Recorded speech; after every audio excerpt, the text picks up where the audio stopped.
Guarantee ಸ್ಪೆಷಲ್ಗೆ ಸ್ವಾಗತ. ನಾನು ಕಾರ್ತಿಕ್. ಪಾಕ್ ಸೈನ್ಯಾಧಿಕಾರಿ ಕುಟುಂಬಗಳೇ ಪರಾರಿ. ಪಾಕಿಗಳಿಂದಲೇ ಪಾಕ್ ಸರ್ಕಾರ ಅಪಹಾಸ್ಯ. ದಿಕ್ಕೆಟ್ಟ ಪಾಕಿಸ್ತಾನದ ಹೊಸ ಡ್ರಾಮಾ. ಇದೇ ಈ ಹೊತ್ತಿನ ವಿಶೇಷ ಪಾಕ್ ಹೈ ಡ್ರಾಮಾ.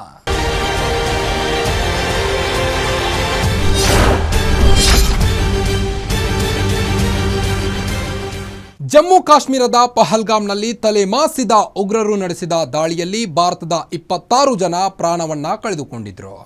ಆರಂಭದಲ್ಲಿ TRF ಅನ್ನು ಸಂಘಟನೆ ಇದಕ್ಕೆ ಹೊಣೆ ಅಂತ ಹೇಳಲಾಗಿತ್ತು. ಆದರೆ ಘಟನೆಗೆ ತಾನು ಹೊಣೆಯಲ್ಲ ಅಂತ TRF ಹೇಳಿತ್ತು. ಬಳಿಕ ಅನುಮಾನದ ಕಣ್ಣುಗಳು ಪಾಕ್ ಸೇನೆಯತ್ತ ತಿರುಗಿದ್ವು. ಇದರ ನಡುವೆ ಯುದ್ಧದ ಛಾಯೆ ಆವರಿಸುತ್ತಿದ್ದಂತೆ ಪಾಕ್ ಸೇನಾಧಿಕಾರಿಗಳು ತಮ್ಮ ಕುಟುಂಬಗಳನ್ನು ವಿದೇಶಕ್ಕೆ ಏರ್ಲಿಫ್ಟ್ ಮಾಡಿದ್ದಾರೆ. ಅದರ ಡೀಟೇಲ್ಸ್ ಇಲ್ಲಿದೆ ನೋಡಿ. ताकि वो पाकिस्तान की कहानी ना भूलें. Well, our forefathers they thought that we are different from the Hindus in every possible aspect of life. Our religion is different, our customs are different, our traditions are different, our thoughts are different, our ambitions are different. That was the foundation of the two nation theory that was laid there. That we are two nations, we are not one nation. So because of that, our forefathers, they struggled, mounted that incessant struggle to create this country. Our forefathers, they have sacrificed immensely, and we have sacrificed a lot for the creation of this country, and we know how to defend it. ಅಬ್ಬಬ್ಬಾ, ಅದೇನು ಮಾತು, ಅದೇನು ಸಿದ್ಧಾಂತ, ಅದೇನು ರಣರೋಚಕ ಭಾಷಣ, ಅದೇನು ರೋಷಾವೇಶ, ಅದೇನು ಕಿಚ್ಚು. ಭಾರತ ಪಾಕಿಸ್ತಾನ ಎರಡೂ ರಾಷ್ಟ್ರಗಳು ಬೇರೆ ಬೇರೆ. ನಮ್ಮ ಧರ್ಮ ಬೇರೆ, ಅವರ ಧರ್ಮ ಬೇರೆ. ಇದನ್ನ ಅರಿತ ನಮ್ಮ ಪೂರ್ವಜರು ಎರಡು ರಾಷ್ಟ್ರಗಳ ಸಿದ್ಧಾಂತ ಪ್ರತಿಪಾದಿಸಿ ಪಾಕಿಸ್ತಾನವನ್ನ ಹುಟ್ಟುಹಾಕಿದ್ದಾರೆ. ಅದರ ರಕ್ಷಣೆ ಮಾಡಿಕೊಳ್ಳೋದು ಹೇಗೆ ಅಂತ ಗೊತ್ತು ಅಂತ ಪಾಕ್ ಸೇನೆಯ ಮುಖ್ಯಸ್ಥ ಆಸಿಮ್ ಮುನೀರ್ ISI ಸಮ್ಮೇಳನದಲ್ಲಿ ಹೇಳಿಕೊಂಡಿದ್ದ. ಆಗ ಆ ಭಾಷಣ ಕೇಳಿದ್ದವರು ಅದಕ್ಕೆ ಶಿಳ್ಳೆ ಚಪ್ಪಾಳೆಗಳನ್ನ ಹೊಡೆದು ಉತ್ತೇಜಿಸಿದ್ರು.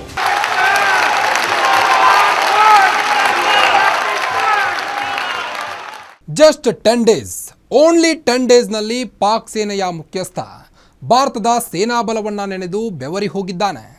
ಏಪ್ರಿಲ್ 16ರಂದು ಪಾಕಿಸ್ತಾನದ ಗೂಢಚರ ಸಂಸ್ಥೆ ISI ಸಮ್ಮೇಳನದಲ್ಲಿ ರೋಷಾವೇಶದ ಮಾತುಗಳನ್ನಾಡಿದ್ದವ ಹೆದರಿಕೊಂಡಿದ್ದಾನೆ ಅನ್ನೋದಕ್ಕೆ ಸಾಕ್ಷಿ ಸಿಕ್ಕಿದೆ. ಏನದು ಸಾಕ್ಷ್ಯ ಅಂತ ನೋಡೋಣ ಬನ್ನಿ.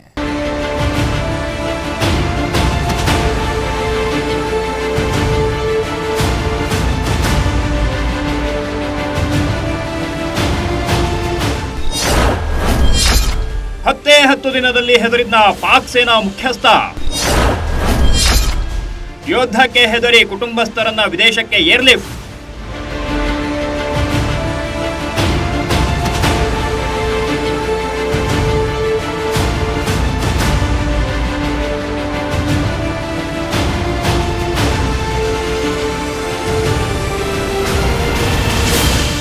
ಏಪ್ರಿಲ್ 16ರಂದು ಈ ರೀತಿಯ ರೋಷಾವೇಶದ ಮಾತುಗಳನ್ನಾಡಿದ್ದ ಪಾಕಿಸ್ತಾನ ಸೇನೆಯ ಮುಖ್ಯಸ್ಥ ಜನರಲ್ ಆಸಿಮ್ ಮುನೀರ್ ಪಹಲ್ಗಾಮ್ನಲ್ಲಿ ಉಗ್ರರ ದಾಳಿ ನಡೆಯುತ್ತೆ ಅಂತ ಊಹೆ ಮಾಡಿರಲಿಲ್ಲವೋ ಏನೋ ಅಂತ ಗೊತ್ತಿಲ್ಲ. ಆತ ರೋಷಾವೇಶದ ಭಾಷಣ ಮಾಡಿದ ಕೇವಲ 6 ದಿನಕ್ಕೆ ಪಹಲ್ಗಾಮ್ನಲ್ಲಿ ಉಗ್ರರು ದಾಳಿ ಮಾಡಿದ್ರು.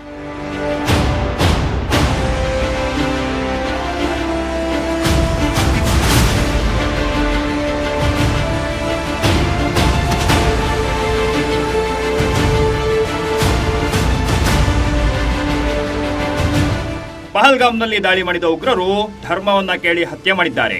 ಇದಕ್ಕೆ ಮೂಲ ಕಾರಣ ಜನರಲ್ ಆಸಿಮ್ ಮುನೀರ್ ಮಾಡಿದ ಭಾಷಣವೇ ಅಂತ ಹಲವಾರು ಜನ ಆರೋಪಿಸಿದ್ದಾರೆ. ಈತ ನೀಡಿದ ಪ್ರಚೋದನೆಯಿಂದ ತಲೆಮಾಸಿದ ಉಗ್ರರು ಭಾರತದಲ್ಲಿ ದಾಳಿ ಮಾಡಿದ್ದಾರೆ ಅನ್ನೋ ದೊಡ್ಡ ಆರೋಪ ಕೇಳಿಬರ್ತಿದೆ.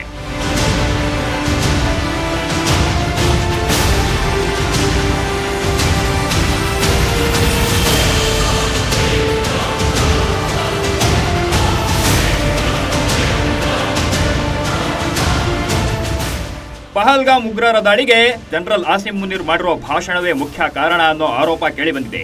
ಈ ಆರೋಪ ಕೇಳಿ ಬಂದ ಬಳಿಕ ಪಾಕಿಸ್ತಾನಕ್ಕೆ ಸರಿಯಾಗಿ ಬುದ್ಧಿ ಕಲಿಸಬೇಕು ಅನ್ನೋ ಒತ್ತಾಯ ಭಾರತದಲ್ಲಿ ಕೇಳಿಬರ್ತಿದೆ. ಭಾರತ ಸರ್ಕಾರ ಭಾರತೀಯ ಸೇನೆ, ನೌಕಾಸೇನೆ, ವಾಯುಸೇನೆಗೆ ಸರ್ವ ಸನ್ನದ್ಧವಾಗಿರುವಂತೆ ಸೂಚನೆ ನೀಡಿದೆ. ಇದಾದ ಬಳಿಕ ಜಮ್ಮು ಕಾಶ್ಮೀರದ ಗಡಿ ನಿಯಂತ್ರಣ ರೇಖೆ ಬಳಿ ಪಾಕ್ ಸೇನೆ ಅಪ್ರಚೋದಿತ ಗುಂಡಿನ ದಾಳಿ ನಡೆಸಿದೆ. ಇದಕ್ಕೆ ಭಾರತೀಯ ಸೇನೆ ಸರಿಯಾದ ಪ್ರತ್ಯುತ್ತರ ನೀಡಿದೆ.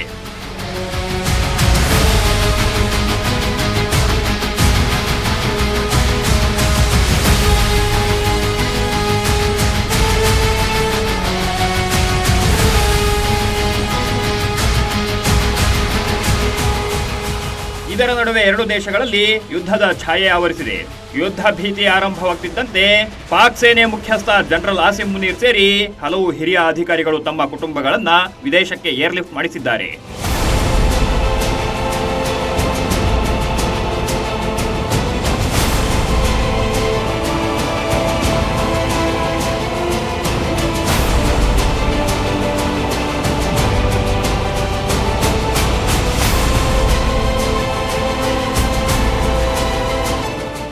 ಯಾವ ಸೇನಾಧಿಕಾರಿಗಳ ಕುಟುಂಬಗಳು ವಿದೇಶಕ್ಕೆ ಪಲಾಯನ ಮಾಡಿವೆ ಅನ್ನೋದನ್ನ ನೋಡೋದಾದ್ರೆ,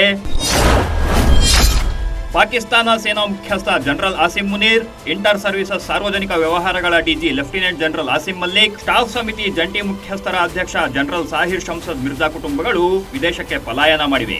ಖಾಸಗಿ ವಿಮಾನಗಳಲ್ಲಿ 3 ಅಧಿಕಾರಿಗಳ ಕುಟುಂಬಸ್ಥರನ್ನ ಬ್ರಿಟನ್ ಮತ್ತು ನ್ಯೂಜರ್ಸಿಗೆ ರವಾನಿಸಲಾಗಿದೆ. ಹೀಗೆ ತಮ್ಮ ಕುಟುಂಬದವರ ರಕ್ಷಣೆಗೆ ಸೇನಾಧಿಕಾರಿಗಳು ಒತ್ತು ನೀಡಿರೋದ್ರಿಂದ ಪಾಕಿಸ್ತಾನ ಸೇನೆಗೆ ಯುದ್ಧದ ಭಯ ಶುರುವಾಗಿದೆ ಅನ್ನೋದು ಗೊತ್ತಾಗ್ತಿದೆ. ದೇಶವನ್ನ ರಕ್ಷಿಸೋದು ಹೇಗೆ ಅನ್ನೋದು ನಮಗೆ ಗೊತ್ತು ಅಂತ ಹೇಳಿದ್ದ ಜನರಲ್ ಆಸಿಮ್ ಮುನೀರ್ ತಮ್ಮ ದೇಶದ ಜನರನ್ನ ರಕ್ಷಣೆ ಮಾಡೋದು ಬಿಟ್ಟು ತಮ್ಮ ಕುಟುಂಬಗಳ ರಕ್ಷಣೆಗೆ ಹೆಚ್ಚು ಒತ್ತು ನೀಡಿರುವುದನ್ನು ನೋಡಿದ್ರೆ ಎಲ್ಲಿ ಭಾರತ ತಮ್ಮನ್ನ ಗುರಿಯಾಗಿಸಿಕೊಳ್ಳುತ್ತೋ ಅನ್ನೋ ಚಿಂತೆಗೆ ಬಿದ್ದಂತೆ ಕಾಣ್ತಿದೆ.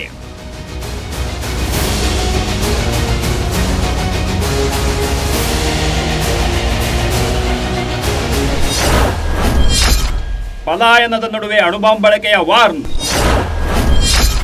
ಮತ್ತೆ ನಾಲಗೆ ಹರಿಬಿಟ್ಟ ಪಾಕಿಸ್ತಾನ ಮಂತ್ರಿ ಹನೀಫ್ ಅಬ್ಬಾಸಿ.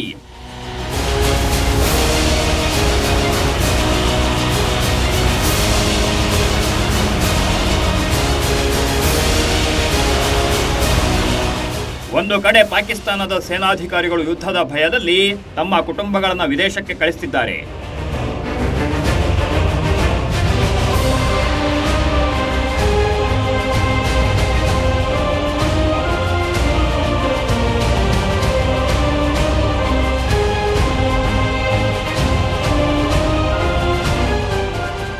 ಇದರ ನಡುವೆ ಪಾಕಿಸ್ತಾನದ ಸಚಿವನೊಬ್ಬ ಭಾರತದ ವಿರುದ್ಧ ನಾಲಗೆ ಹರಿಬಿಟ್ಟಿದ್ದಾನೆ. ಪಹಲ್ಗಾಮ್ ಉಗ್ರರ ದಾಳಿಗೆ ಪ್ರತೀಕಾರವಾಗಿ ಭಾರತ ಹಲವು ನಿರ್ಬಂಧಗಳನ್ನ ಹೇರಿತ್ತು. ಸಿಂಧೂ ನದಿ ನೀರು ಒಪ್ಪಂದವನ್ನ ರದ್ದು ಮಾಡಿತ್ತು. ಇದರಿಂದಾಗಿ ಸಿಂಧೂ, ಝೀಲಂ, ಚೇನಾಬ್ ನದಿ ನೀರಿನ ಹರಿವಿನ ಕುರಿತು ಪಾಕಿಸ್ತಾನಕ್ಕೆ ಮಾಹಿತಿ ನೀಡಲು ಭಾರತ ನಿರಾಕರಿಸಿತ್ತು. ಅಲ್ಲದೆ ತಕ್ಷಣದಿಂದಲೇ ಪಾಕಿಸ್ತಾನಕ್ಕೆ ಹರಿಯುತ್ತಿದ್ದ ನೀರನ್ನು ನಿಲ್ಲಿಸಿ ಈ ಕುರಿತು ಸಚಿವನನ್ನ ಪ್ರಶ್ನಿಸಿದಾಗ ನಮ್ಮ ಬಳಿಯೂ ಅಣುಬಾಂಬ್ ಇದೆ, ಅದನ್ನ ಪ್ರದರ್ಶನ ಮಾಡೋಕೆ ಇಟ್ಟುಕೊಂಡಿಲ್ಲ ಅಂತ ಹನೀಫ್ ಅಬ್ಬಾಸಿ ಭಾರತವನ್ನ ಪ್ರಚೋದಿಸೋ ಹೇಳಿಕೆ ನೀಡಿದ್ದಾನೆ.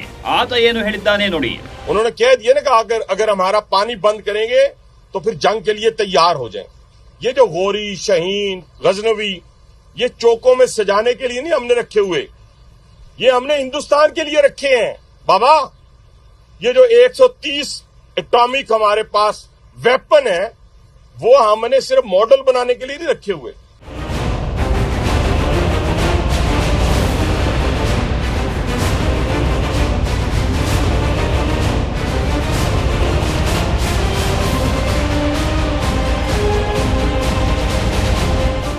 ಪಾಕಿಸ್ತಾನದ ಸಚಿವರು, ನಾಯಕರು ಇದೇ ಮೊದಲ ಬಾರಿಗೆ ಈ ರೀತಿ ಹೇಳಿಲ್ಲ ಬಿಡಿ. ಇದು ನಮ್ಮ ಬುಟ್ಟಿಯಲ್ಲಿ ಹಾವಿದೆ ಅನ್ನೋ ತಂತ್ರಗಾರಿಕೆ. ಒಂದು ವೇಳೆ ಯುದ್ಧವೇನಾದ್ರೂ ನಡೆದ್ರೆ ಪಾಕಿಸ್ತಾನ ಅನ್ನೋ ಪಾಪರೆದ್ದು ಹೋಗಿರೋ ದೇಶ 3 ದಿನಕ್ಕೆ ಮಕಾಡೆ ಮಲಗುತ್ತೆ.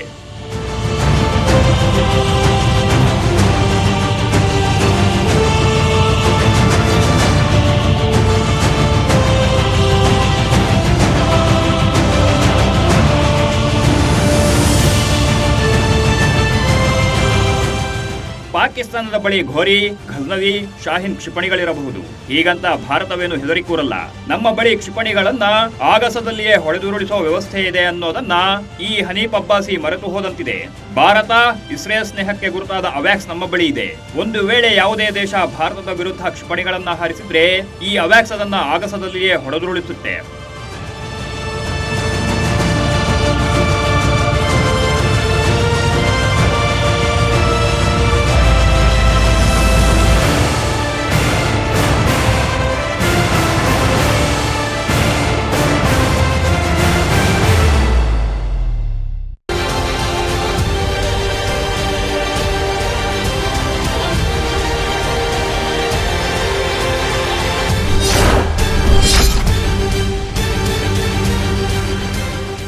ಒಂದೆಡೆ ಪಾಕಿಸ್ತಾನದ ಸೇನಾ ಮುಖ್ಯಸ್ಥ ರೋಷಾವೇಶದ ಭಾಷಣ, ಇನ್ನೊಂದೆಡೆ ನಮ್ಮ ಬಳಿಯೂ ಅಣ್ವಸ್ತ್ರ ಇದೆ ಹುಷಾರಂತಿರೋ ಸಚಿವ. ಮಗದೊಂದೆಡೆ ತಮ್ಮ ದೇಶದವರನ್ನೇ ಟ್ರೋಲ್ ಮಾಡ್ತಿರೋ ಪಾಕಿಸ್ತಾನಿಗಳು ಪಾಕಿಸ್ತಾನದ ಆರ್ಥಿಕತೆ ಹಳ್ಳ ಹಿಡಿದು ದಶಕವೇ ಕಳೆದು ಹೋಗಿವೆ. ಜಗತ್ತಿನ ರಾಷ್ಟ್ರಗಳ ಎದುರು ಭಿಕ್ಷಾಪಾತ್ರೆ ಹಿಡಿದು ನಿಂತಿರೋ ಪಾಕಿಸ್ತಾನಕ್ಕೆ ಅಲ್ಲಿನ ಜನರೇ ಚೀಮಾರಿ ಹಾಕ್ತಿದ್ದಾರೆ. ಅದರ ಡೀಟೇಲ್ಸ್ ಇಲ್ಲಿದೆ ನೋಡಿ.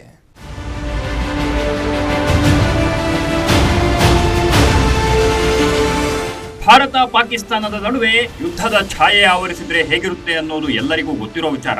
ಎರಡು ದೇಶಗಳ ಪ್ರಜೆಗಳು ಆಯಾ ದೇಶದ ಪರ ಬಂಡೆಯಂತೆ ನಿಲ್ತಿದ್ರು. ಆದರೆ 2014ರ ಬಳಿಕ ಭಾರತ ಪಾಕಿಸ್ತಾನ ನಡುವೆ ಸೇನಾ ಬಲಾಬಲದಲ್ಲಿ ಭಾರಿ ವ್ಯತ್ಯಾಸವಾಗಿದೆ.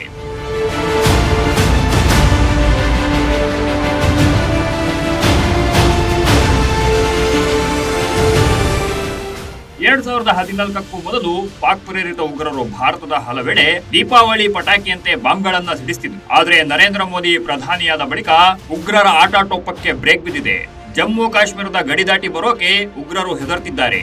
ಅಷ್ಟರ ಮಟ್ಟಿಗೆ ಮೋದಿ ಸರ್ಕಾರ ಭಾರತೀಯ ಸೇನೆಗೆ ಬೆಂಬಲ ನೀಡುತ್ತಿದೆ. ಸೇನೆ ಯಾವ ನಿರ್ಧಾರ ತೆಗೆದುಕೊಂಡರೂ ಚಕಾರ ಎತ್ತುತ್ತಿಲ್ಲ.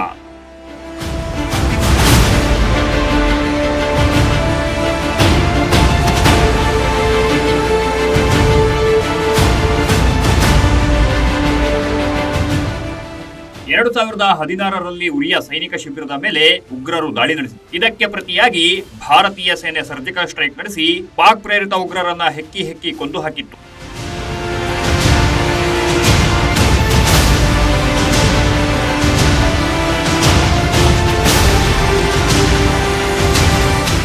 ಎರಡು 2019ರಲ್ಲಿ ಸಿಆರ್ಪಿಎಫ್ ಯೋಧರನ್ನ ಗುರಿಯಾಗಿಸಿ ಪುಲ್ವಾಮಾದಲ್ಲಿ ದಾಳಿ ಮಾಡಿದ್ರು. ಇದಕ್ಕೆ ಪ್ರತಿಯಾಗಿ ಬಾಲಾಕೋಟ್ನಲ್ಲಿ ಏರ್ ಸ್ಟ್ರೈಕ್ ನಡೆಸಿ ಉಗ್ರರ ಅಡಗುದಾಣವನ್ನ ನಾಮಾವಶೇಷ ಮಾಡಿದ್ರು. ಇದೆಲ್ಲವನ್ನ ನೋಡಿರೋ ಪಾಕಿಸ್ತಾನ ಪ್ರಜೆಗಳು ಭಾರತದ ರಿಯಲ್ ಪವರ್ ಏನು ಅನ್ನೋದನ್ನ ಅರಿತಿದ್ದಾರೆ. ಹಿಂದೆಲ್ಲ ತನ್ನ ದೇಶದ ಸೇನೆಯ ಪರ ನಿಲ್ತಿದ್ದ ಪಾಕಿಸ್ತಾನಿಯರು ತಮ್ಮದೇ ದೇಶದ ಸರ್ಕಾರವನ್ನ ಟ್ರೋಲ್ ಮಾಡ್ತಿದ್ದಾರೆ, ಮೀಮ್ಸ್ ಮಾಡಿ ಮಜಾ ತಗೋತಿದ್ದಾರೆ.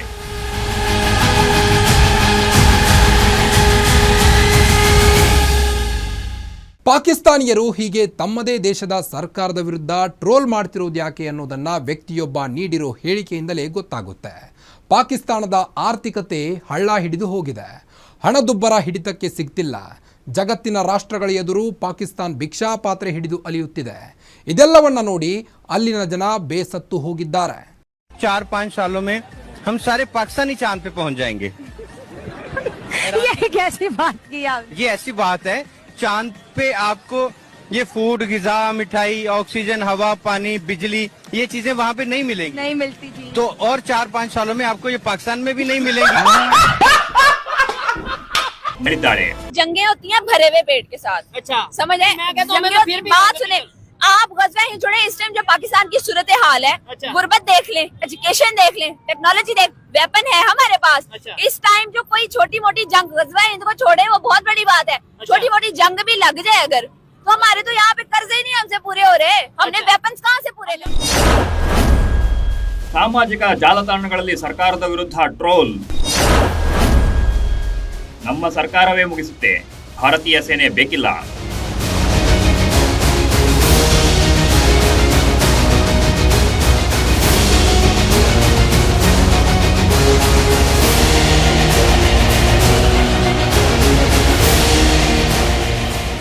ಸಾಮಾಜಿಕ ಜಾಲತಾಣಗಳಲ್ಲಂತೂ ಪಾಕಿಸ್ತಾನಿಯರು ತಮ್ಮದೇ ಸರ್ಕಾರವನ್ನ ರೋಸ್ಟ್ ಮಾಡ್ತಿದ್ದಾರೆ.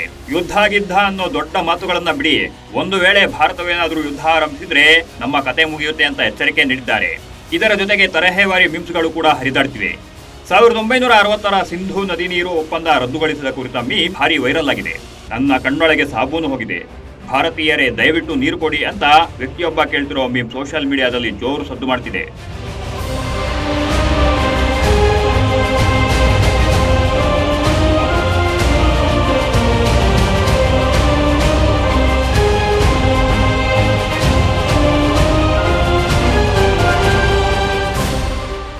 ಭಾರತೀಯ ಸೇನೆ ನಮ್ಮ ದೇಶದ ಮೇಲೆ ದಾಳಿ ಮಾಡೋ ಹಾಗಿದ್ರೆ ರಾತ್ರಿ 9 ಗಂಟೆ ಒಳಗೆ ದಾಳಿ ಮಾಡಲಿ, 9 ಕಾಲಿಗೆ ನಮ್ಮ ದೇಶದಲ್ಲಿ ಗ್ಯಾಸ್ ಸರ್ವಿಸ್ ನಿಲ್ಲಿಸಿ ಬಿಡ್ತಾರೆ ಅಂತ ಒಬ್ಬ ಮೀಮ್ ಹಾಕಿದ್ದಾನೆ. ಭಾರತೀಯ ಸೇನೆ ಲಾಹೋರ್ ಮೇಲೆ ದಾಳಿ ಮಾಡಿ ಅದನ್ನ ವಶಪಡಿಸಿಕೊಂಡ ಅರ್ಧ ಗಂಟೆಯಲ್ಲಿ ವಾಪಸ್ ಕೊಟ್ಟು ಬಿಡ್ತಾರೆ ಅಂತ ಇನ್ನೊಬ್ಬರು ಮೀಮ್ ಸೃಷ್ಟಿಸಿದ್ದಾರೆ.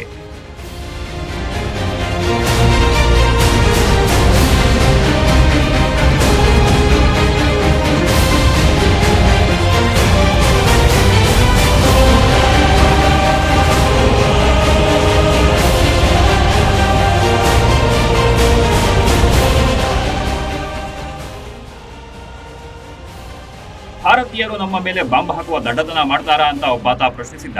ಆತನಿಗೆ ಉತ್ತರ ನೀಡಿರುವ ಮತ್ತೊಬ್ಬ ವ್ಯಕ್ತಿ, ಭಾರತೀಯರು ಅಂತ ದಡ್ಡತನದ ಕೆಲಸಕ್ಕೆ ಕೈ ಹಾಕಲಿ, ಕನಿಷ್ಠ ಆಗಲಾದ್ರೂ ನಾವು ಅನುಭವಿಸುತ್ತಿರೋ ಈ ಕಷ್ಟ ಕೊನೆಯಾಗಲಿದೆ ಅಂತ ಹೇಳಿದ್ದಾನೆ. ಮತ್ತೊಬ್ಬ ವ್ಯಕ್ತಿ ಇನ್ನಷ್ಟು ಮುಂದುವರಿದು, ಭಾರತೀಯ ಸೇನೆ ನಮ್ಮ ಮೇಲೆ ದಾಳಿ ಮಾಡಿ ನಮ್ಮನ್ನು ಮುಗಿಸಬೇಕಿಲ್ಲ, ನಮ್ಮ ಸರ್ಕಾರವೇ ಅಂತ ಕೆಲಸ ಮಾಡ್ತಿದೆ ಅಂತ ಮೀಮ ಹಾಕಿದ್ದಾನೆ.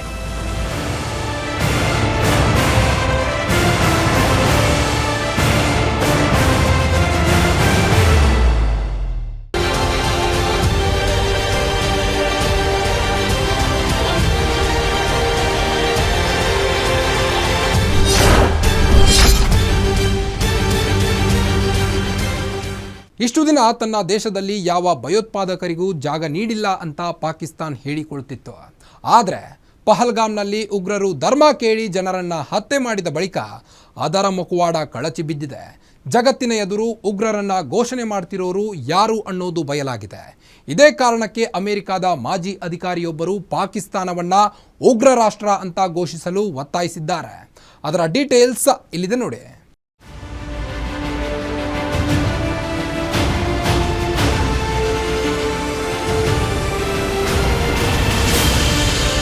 ಪಾಕಿಸ್ತಾನ ಇಷ್ಟು ದಿನ ತನ್ನ ದೇಶದಲ್ಲಿ ಯಾವ ಉಗ್ರರಿಗೂ ಜಾಗ ಕೊಟ್ಟಿಲ್ಲ ಅಂತ ಹೇಳಿಕೊಂಡು ಬಂದಿತ್ತು. ಲಷ್ಕರ್ ಎ ತೈಬಾ, ಜೈಷ್ ಎ ಮೊಹಮ್ಮದ್, ಹರ್ಕತ್ ಉಲ್ ಜಿಹಾದ್ ಅಲ್ ಇಸ್ಲಾಮಿ, ತೆಹರೀಕ್ ಎ ತಾಲಿಬಾನ್ ಪಾಕಿಸ್ತಾನ್ ಸೇರಿ ನೂರಾರು ಉಗ್ರ ಸಂಘಟನೆಗಳಿಗೆ ಪಾಕಿಸ್ತಾನ ಸೇಫ್ ಜಾಗವಾಗಿದೆ. ಆದ್ರೂ ಉಗ್ರರಿಗೆ ನಮ್ಮ ದೇಶದಲ್ಲಿ ಜಾಗ ಕೊಟ್ಟಿಲ್ಲ ಅಂತ ಜಗತ್ತಿಗೆ ಸುಳ್ಳು ಹೇಳುತ್ತಾ ಬರ್ತಿತ್ತು. ಆದರೆ ಪಹಲ್ಗಾಮ್ನಲ್ಲಿ ನಡೆದಿರೋ ಉಗ್ರರ ದಾಳಿ ಪಾಕಿಸ್ತಾನದ ಮುಖವಾಡವನ್ನ ಕಳಚಿ ಹಾಕಿದೆ.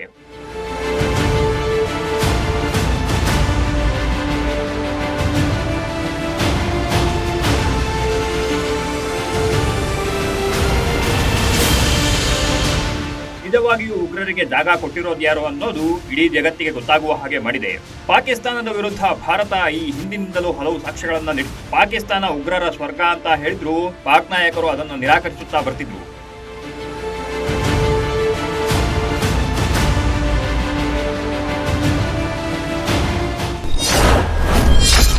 ಲಾಡೆನ್ಗೂ ಆಸಿಮ್ ಮುನೀರ್ಗೂ ವ್ಯತ್ಯಾಸವೇ ಇಲ್ಲ. ಆಸಿಮ್ ಮುನೀರ್ ಉಗ್ರ ಎಂದು ಘೋಷಿಸಲು ಆಗ್ರಹ.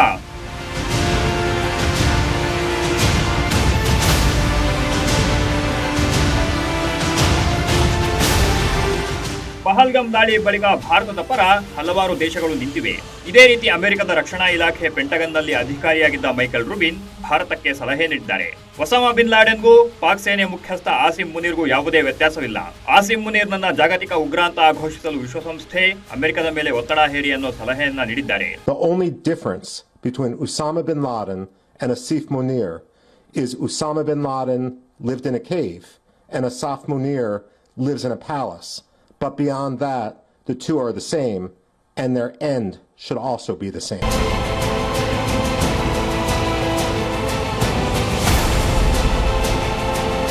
ಜಗತ್ತಿಗೆ ಪಾಕ್ ನರಿಬುದ್ಧಿಯ ಕುರಿತು ಗೊತ್ತಾಗಿದೆ. ತನ್ನ ನಿಜ ಬಣ್ಣ ಬಯಲಾದ ಬಳಿಕ ಪಾಕ್ ನಾಯಕರು ಹೊಸ ನಾಟಕ ಆರಂಭಿಸಿದ್ದಾರೆ. ನಮ್ಮ ಬಳಿ ಅಣ್ವಸ್ತ್ರವಿದೆ ಅಂತ ಬೆದರಿಕೆ ಒಡ್ಡುತ್ತಿದ್ದಾರೆ. ಆದರೆ ಇದ್ಯಾವುದಕ್ಕೂ ಭಾರತ ಬಗ್ಗಲ್ಲ ಅನ್ನೋದನ್ನ ಪಾಕಿಸ್ತಾನ ಅರಿತುಕೊಂಡಿಲ್ಲ. ಆದರೆ ಅಲ್ಲಿನ ಜನಕ್ಕೆ ನಿಜ ಸ್ಥಿತಿಯ ಅರಿವಿದೆ.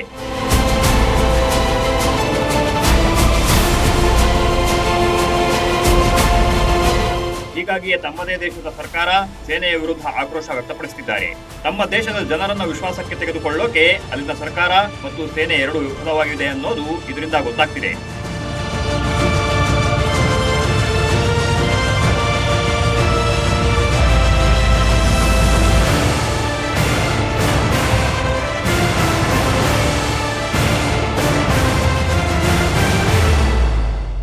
ಪಹಲ್ಗಾಮ್ ಉಗ್ರ ದಾಳಿ ಬಳಿಕ ಪಾಕ್ ವಿರುದ್ಧ ದೊಡ್ಡ ಮಟ್ಟದ ಕಾರ್ಯಾಚರಣೆ ನಡೆಸಲು ಭಾರತ ಸರ್ಕಾರದ ಮೇಲೆ ಒತ್ತಡ ಹೆಚ್ಚಾಗ್ತಿದೆ. ಭಾರತೀಯರ ಸಾವಿಗೆ ತಕ್ಕ ಪ್ರತೀಕಾರ ತೀರಿಸಿಕೊಳ್ಳಬೇಕು ಅಂತ ಭಾರತದ ಜನ ಆಗ್ರಹಿಸಿದ್ದಾರೆ. ಆದರೆ ಭಾರತ ಸರ್ಕಾರ ಮಾತ್ರ ಪಾಕ್ ವಿರುದ್ಧ ಯಾವುದೇ ರೀತಿ ಪ್ರತೀಕಾರ ತೀರಿಸಿಕೊಳ್ಳುತ್ತೆ ಅನ್ನೋದು ಗೊತ್ತಾಗ್ತಿಲ್ಲ. ಹೀಗಾಗಿ ಸರ್ಕಾರ ಯಾವ ಕ್ರಮ ಕೈಗೊಳ್ಳುತ್ತೆ ಅನ್ನೋದು ತೀವ್ರ ಕುತೂಹಲ ಮೂಡಿಸಿದೆ. ಇದಾಗಿತ್ತು ಈ ಹೊತ್ತಿನ ವಿಶೇಷ. ನೋಡ್ತಾ ಇರಿ ಗ್ಯಾರಂಟಿ ನ್ಯೂಸ್. ಸುದ್ದಿ ಖಚಿತ, ನ್ಯಾಯ ನಿಶ್ಚಿತ.